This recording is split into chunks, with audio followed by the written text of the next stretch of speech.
Hi, friends. Thank you so much for coming back. This is Dana coming at you from the Karen Cares channel. If you could, please thumbs up this video because we know for sure that the algorithm is going to try to not let anybody see it. The only way anybody's going to see it is if you share it and thumbs it up.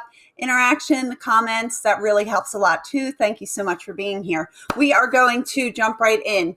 A video that I was recommended to me actually on BitChute, one of my subscriptions, is a discussion between two Italian doctors that are looking at under the microscope at the Pfizer vaccine.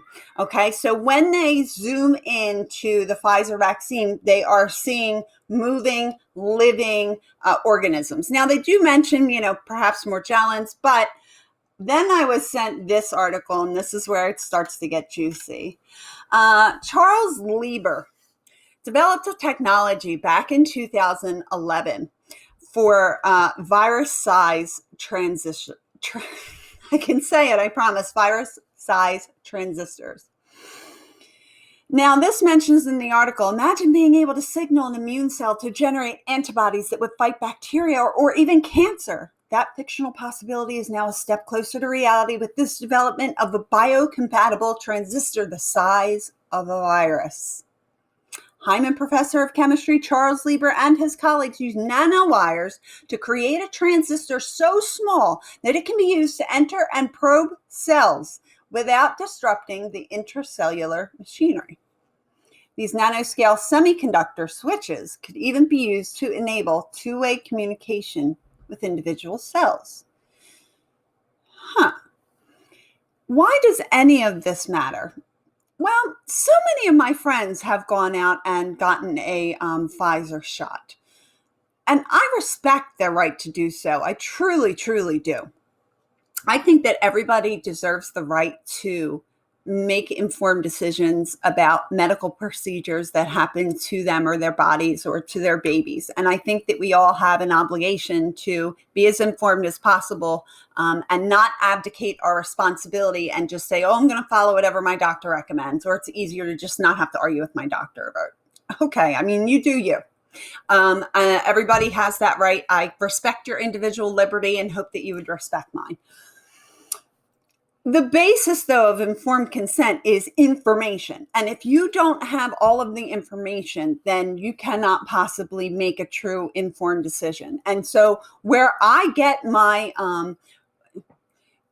what warms the cockles of my heart is advocating for people to have true and honest information. There are not supposed to be living organisms in Pfizer's vaccine, but there are. Why does any of this matter? Well, when we look at Charles Lieber, who is he and why would that be relevant? Well, 11 years ago, he suddenly creates this nanowire that's capable of two-way communication with intracellular machinery. And now what we have is Pfizer's vaccine containing what appears to be living organisms. And in the middle, we have Charles Lieber, the same Charles Lieber who was arrested last January for selling classified research to China and was involved in developing the Wuhan lab. I appreciate that you have the right to make those decisions for yourself, your children. But if you don't know what's being injected into your body and giving blanket consent and immunity to these companies, you are inviting trouble. And I am scared to see what's going to happen in the next 2 to 5 years because I don't think it will happen right away. Although obviously it certainly does. We have more deaths reported to the vaccine adverse event reporting system this year than we had all of 2019, the last year for which we have statistics. Please, somebody fact check that. So we do know that people are having sudden reactions to it. But what's going to happen probably in the next 2 to 5 years, a rash of rare cancers, rare autoimmune diseases, a new technology will come out or a new bug will come out and it will wipe out those people that have had that injection because of something known as pathogenic priming.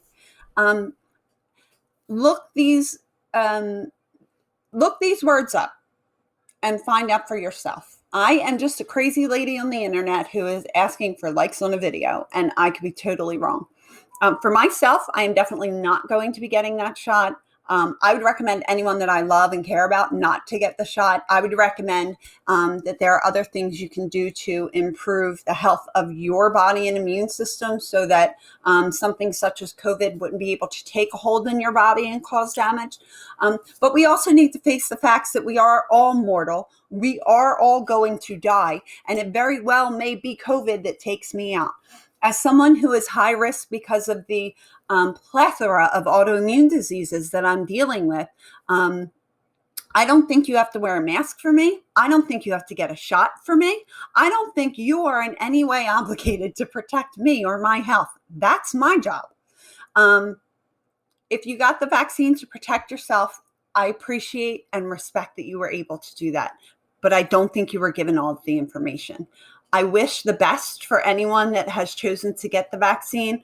I really wish you would have made a different decision, but that is really the beauty of our country.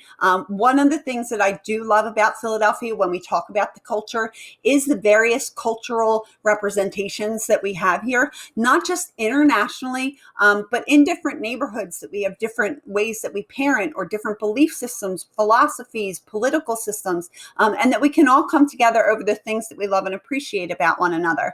So in that same breath, with the spirit of really just wanting what is best for you and what is best for me and my family, I do want you to have this information. I am going to link it below in today's video. If you found anything that I said helpful, or you can hear my crazy kids screaming in the background, please give the video a thumbs up and let me know what your kids are up to.